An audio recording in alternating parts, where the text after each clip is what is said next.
voit plus naître de très grands groupes structurés comme ça. Ils fonctionnent en réseau. Je vous parlais des enfants indigos, mais je peux vous parler des réseaux thérapeutiques. Qu'est-ce qui se passe ? Vous n'avez plus de grandes sectes s'occupant de la santé. Vous avez encore ce qui subsiste, des groupes comme Sukyo Maikari, de médecine japonaise, enfin de pseudo-médecine japonaise. Bon. Mais autrement, ça se passe autour d'un idéologue d'une nouvelle médecine qui va avoir toute une série de ramifications.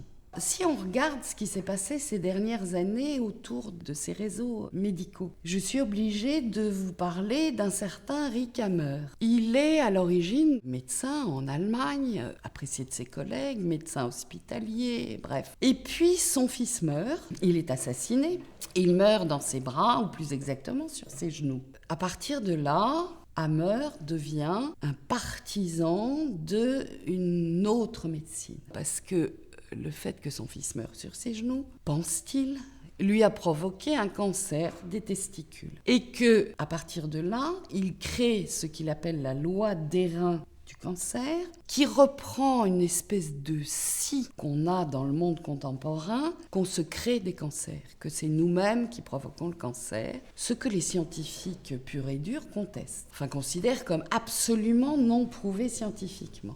Et partent dans de toute autre piste. Donc la loi des reins du cancer de Hammer, c'est de dire, c'est parce que vous avez subi un choc que votre organisme réagit en créant un cancer pour protéger l'endroit qui a été touché par le choc. Donc Hammer construit la loi des reins du cancer, il crée ce qu'on appelle la nouvelle médecine germanique. Je vous encourage vivement à aller voir sur internet ce que ça donne, vous serez édifiés. Et Hammer, à partir de là, va contester la médecine scientifique. Déclarer en Allemagne que les métastases, ça n'existe pas. Contester tout système chimiothérapique. Considérer que seule la biologie totale peut vous permettre de vous guérir.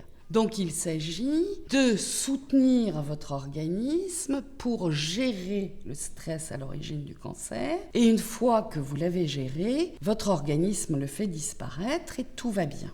Et là, on retrouve exactement toujours la même chose, c'est l'injonction paradoxale. Ça veut dire que le groupe vous dit, par exemple, dans la scientologie, faites ça, lisez la Dianétique, et vous irez mieux. Vous n'allez pas mieux, c'est que vous n'avez pas bien lu la Dianétique. Hammer vous dit, vous n'avez pas guéri de votre cancer, c'est que vous n'avez pas fait ce qu'il fallait. C'est que vous n'avez pas suivi les prescriptions. C'est que vous n'avez pas fait tous les exercices. C'est que vous n'avez pas consulté la bonne personne. Donc, de toute façon, on vous renvoie la culpabilité à vous. Donc, des gens meurent, des enfants meurent, etc. Il est interdit d'exercice en Allemagne. Normalement, quand on est interdit d'exercice dans l'Union européenne, on devrait être interdit partout. Mais pour Hammer, ça ne marche pas. Donc il est interdit en Allemagne, puis il va être interdit en Autriche, puis il va être interdit et emprisonné en France, puis il va exercer en Espagne, et là il a de gros ennuis en Espagne, donc il est en train de filer en Amérique du Sud. Mais il continue à diffuser par le net. Et actuellement, il y a plus de 7500 médecins reconnus, pas des charlatans, qui considèrent que Hammer a raison.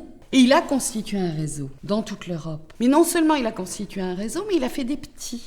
Ça veut dire que sur ce modèle-là, vous avez d'autres gens qui disent « Attention, la mémoire du corps, ça existe. » Et par exemple, si vous souffrez de rhumatisme à tel endroit, par exemple dans le cou, parce que vous êtes un peu trop devant votre ordinateur, ou que vous avez eu le coup du lapin, eh bien non, pas du tout. C'est parce que votre ancêtre a été guillotiné. Et donc, on constitue des réseaux financiers où il faut payer le médecin, le biologiste, celui qui recherche dans la généalogie. Et si au final, vous êtes toujours malade, eh ben c'est de votre faute, parce que vous n'avez pas fait ce qu'il fallait et que vous ne croyez pas suffisamment dans la loi des reins du cancer, dans le cas des groupes Hammer. Voilà.